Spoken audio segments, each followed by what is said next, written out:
You should just sit quietly, Dad, and let the real adults handle this. You're too old to understand money anymore. That's what my son, Eric, said to me at his dinner table in Bloomington, Indiana, while his wife, Kelly, smirked across from him. He said it with a laugh, but there was no humor in his eyes. My grandkids just stared down at their mashed potatoes, too young to understand the weight of their father's words. I sat there, a fork full of roast beef halfway to my mouth, feeling like someone had just pulled the rug out from under me. My own son, my flesh and blood, telling me I wasn't capable of handling my own finances, my own life. Let me back up a little. My name's William Harris, but most folks around town just call me Bill. I'm 72 years old, spent 45 years swinging hammers and running crews on construction sites all over Indiana. Every nail, every beam, every sunburn, I earned. I bought my modest house with overtime and busted knees. I raised Eric in that home, paid for his college, put food on the table when times were lean, and gas was $5 a gallon. And now? Now I was too old to understand money. Eric leaned back in his chair, swirling his wine like some kind of Wall Street executive. He works in real estate now, flips houses, talks big numbers, drives a shiny new truck that's worth more than what I paid for my first house. Kelly egged him on, of course. "He's right, Bill," she said. "You should think about simplifying things. Maybe transferring ownership early. You wouldn't want to get taken advantage of, would you?" That stung. Not because of the words, but because of the tone, like I was some burden, some doddering old fool they had to babysit. Before I continue, if you're new here, please like, comment, and subscribe, and tell us where you're watching from. Now, back to that night. I didn't argue. I've never been a man of loud words. I just smiled, chewed my roast beef, and tucked that insult deep inside. I let them think I was harmless, clueless. But inside, something started to burn. You see, what Eric didn't know was that I wasn't as out of touch as he thought. I'd spent the last few months meeting with my lawyer, adjusting some things, preparing for the future. I knew exactly where every penny of mine was going, and I knew exactly who I wanted to have it when I was gone. And spoiler alert, it wasn't going to be him. That night at dinner, Eric started talking about how smart investors don't hold onto properties too long. He said, "Dad, you've got that house sitting there. Big place for just one old man. If we sold it, put the money in the market, we could triple it. I could manage it for you. Manage it for me." Translation: take it, control it, and leave me with scraps. I glanced at the grandkids, sweet little girls, one with freckles just like her grandmother had. I thought about the life I'd built, the sacrifices I'd made, the nights I came home, with my back screaming just so Eric could have braces, school trips, a car at 16. And now, all I was to him was a walking checkbook he couldn't wait to cash. I didn't say much that night, just nodded, cleaned my plate, and drove home in silence. But on that quiet drive back, past the streetlights and shuttered diners of Bloomington, I made myself a promise. Eric was going to learn that underestimating me was his biggest mistake. And when the truth came out, it wouldn't be behind closed doors. It would be in front of everyone. A week after that dinner, Eric called me up. His tone was chipper. Too chipper. "Hey, Dad, mind if Kelly and I swing by later? Just a few things we'd like to run by you." I knew what that meant. They showed, up around 5, right when the sun was setting behind the maple trees out front. I still keep my place neat. Freshly cut lawn, flag out front, porch light fixed last summer. But when Eric walked in, he gave the place a once-over like he was. Inspecting a property listing. Kelly wrinkled her nose, like the scent of old wood and coffee offended her. "Dad," Eric started, setting his leather briefcase on my kitchen table. "We've been thinking a lot about what we talked about last week, and, well, we really think it's time to move forward with some planning." Kelly slid a folder across the table toward me. "We even took the liberty of drafting a few things. Just basic stuff. Power of attorney, house deed transfers, that kind of thing." I stared at that folder like it was a rattlesnake. They wanted me to sign away everything. My house, my savings, my independence. "Don't worry, Dad," Eric said smoothly. "We'll manage it all. You can just relax. Focus on enjoying your golden years." Golden years. Funny phrase. Sounded more like a cage when it came out of his mouth. I leaned back, in my chair, folding my arms. "And if I don't sign?" Eric chuckled, as if I'd made a joke. "Come on, Dad. It's not about if. It's just the smart thing to do. You don't want to get scammed by someone else, do you?" Kelly chimed in, her voice sugary but sharp. "We're only trying to protect you, Bill. Families stick together. Surely you don't want strangers deciding what happens to your house. If—" She paused, letting the silence do the talking. "If something happens to you." That "if" hung in the air like smoke. I didn't touch the folder. Instead, I got up, poured myself a cup of coffee, and took a slow sip. My silence seemed to bother them more than if I'd yelled. Eric pressed on. "Look, Dad, you don't even use all the space in this house anymore. You could move into something smaller, cozier. We'd take care of the sale, handle all the paperwork, invest the profits. Everyone wins." I looked him square in the eye. "Everyone, huh? Or just you?" The charm slipped for a moment. His jaw tightened, and Kelly quickly jumped in, patting his arm. "Don't make this harder than it has to be. We're family. Family." I thought about that word long after they left, their folder still sitting unopened on my table. Family was supposed to mean loyalty, sacrifice, love. But to Eric and Kelly, it meant leverage, power, control. I didn't sleep much that night. Instead, I sat in my recliner, flipping through old photo albums. Eric's first Little League game, his prom night, his college graduation, where I clapped until my hands were red. I'd given him everything I had, and here he was, circling like a vulture. But here's what he didn't know. I wasn't as defenseless as he thought. Months earlier, I'd already been to see my lawyer, Mr. Turner. Small-town guy, older than Eric, sharper than a tack. We'd drawn up papers, real ones, not those cheap copies Eric had brought. My will, my trust, every detail ironclad, and not a dime was going to Eric or Kelly. Instead, it was going to those two little girls with the blue freckles and shy smiles, my granddaughters. I'd set it up so that they'd be taken care of. College funds, inheritance, everything. Eric wouldn't be able to touch a cent. But for now, I played along. I let Eric think he was wearing me down. I let Kelly think her sweet poison was working. Because the longer they underestimated me, the sweeter the reveal would be. The next time they came over, I decided I'd let them push a little harder.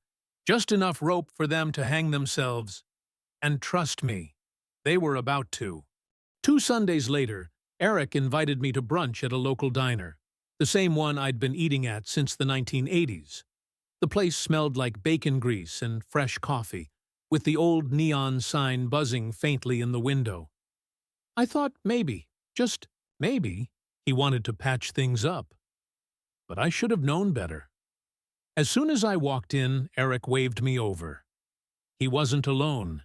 Sitting with him and Kelly was a man in a gray suit, hair slicked back, briefcase by his side. Some kind of financial advisor. "Dad," Eric said loudly, patting the seat next to him. "Perfect timing. We were just talking about you." Kelly gave me that tight smile of hers. "Bill, this is Mark Reynolds.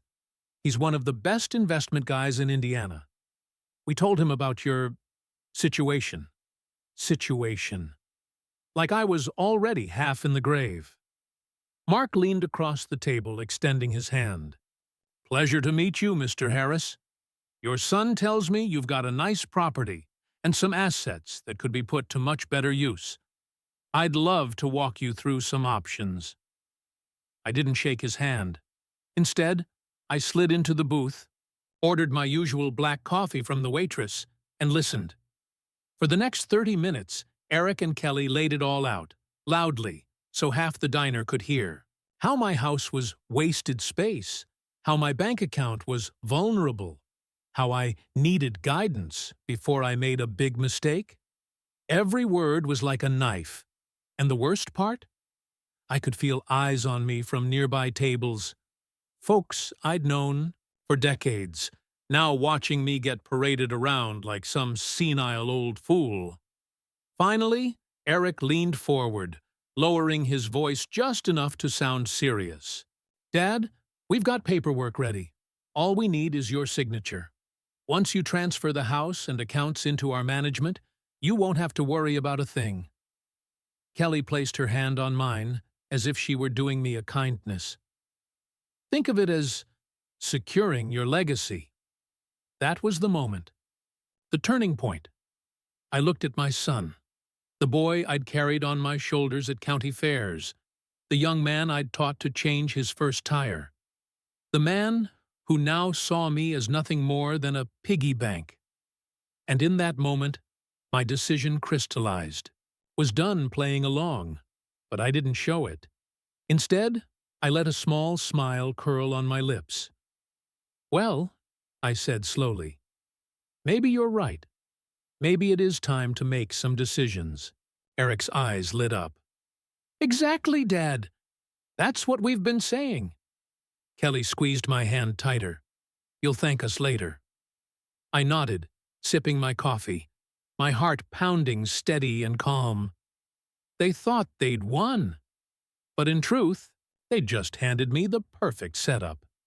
Because 2 days earlier, I'd sat in Mr. Turner's oak-paneled office and finalized every detail of my estate plan. My house, my savings, my pension, it was all locked into a trust. My granddaughters were the sole beneficiaries. Eric and Kelly were completely, irrevocably cut out. Mr. Turner had even smiled at me when I signed the last page. "Bill, they won't see this coming." And they wouldn't. As I sat in that diner, listening to my son brag about how responsible he was, I imagined the look on his face the day he found out he'd been left with nothing. I imagined the silence that would follow, the humiliation that would burn hotter than any words I could ever say.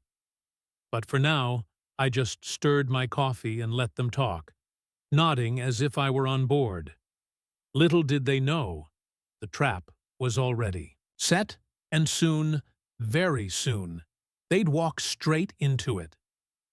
Thanksgiving rolled around, and like every year, I hosted it at my house. The same oak dining table I'd built with my own hands 30 years ago sat polished and ready. The smell of turkey filled the air, pies cooling on the counter. My granddaughters ran through the halls, giggling, the sound a reminder of what family was supposed to mean. Eric and Kelly arrived fashionably late, of course.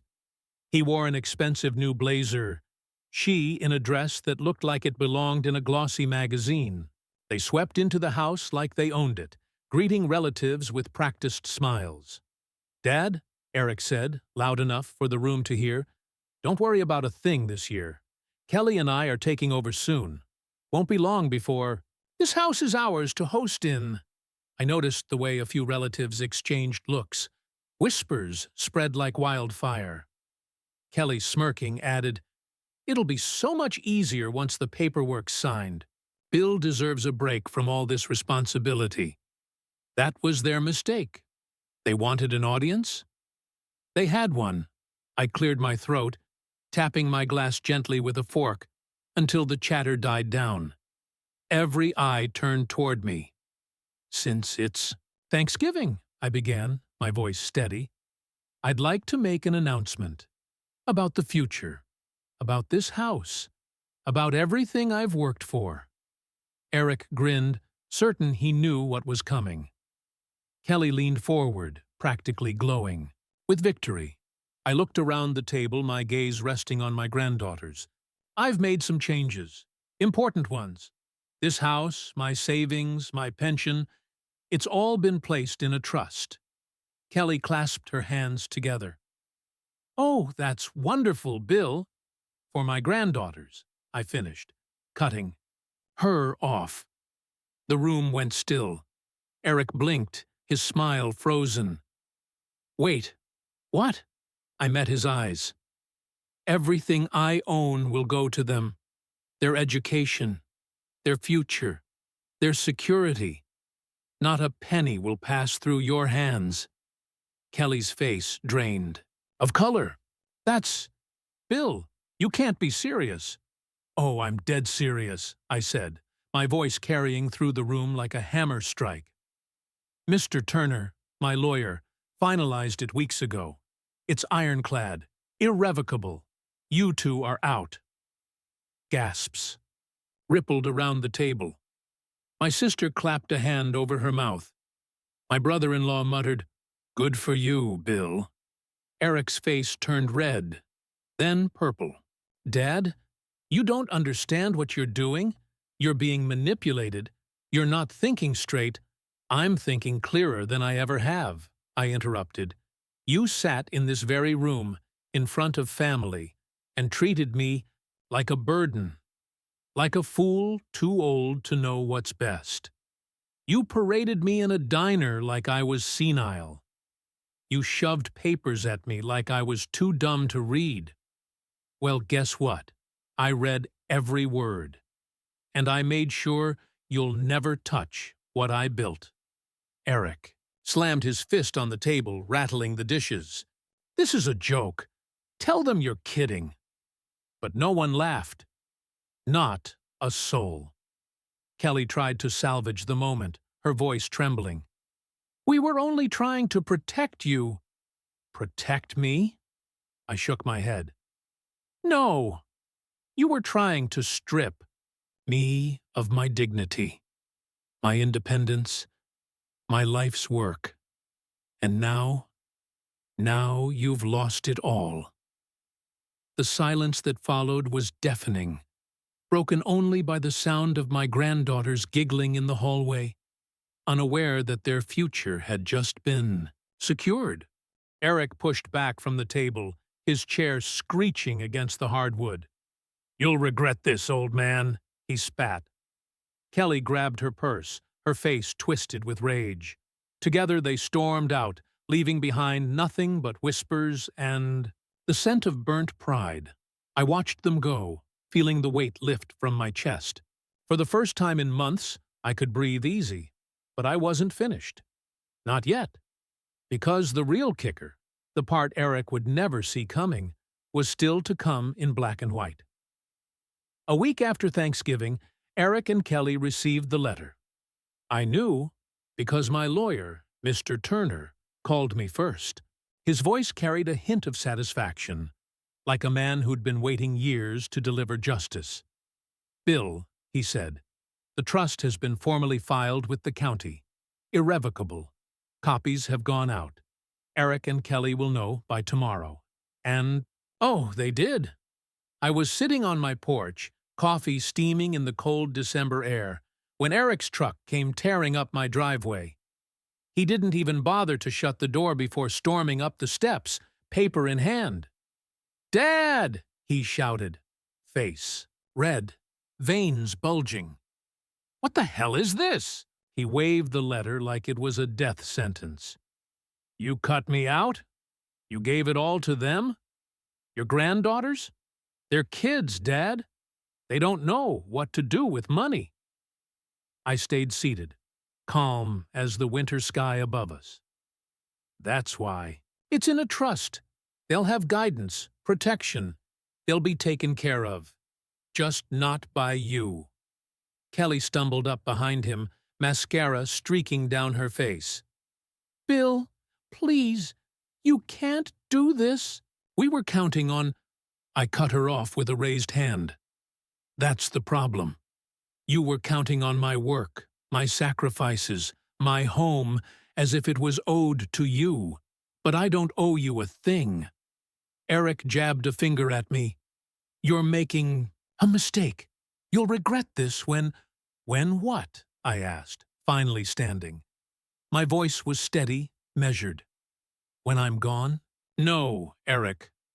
The mistake would have been handing everything I worked for to a man who sees his father as nothing but a wallet. The mistake would have been trusting you after the way you treated me. His mouth opened, but no words came. For the first time in years, my son looked small, like a boy again, cornered and guilty. You mocked me, I continued, in front of your wife, your children, half the town. You tried to strip me of my dignity, but I took it back. And now, no matter how much you rant, no matter how many papers you wave, the truth is simple. You've lost. Silence stretched between us, broken only by the caw of a crow in the distance. Finally, Eric dropped the letter, crumpled and useless, onto my porch. He turned, shoulders stiff, and stomped back to his truck.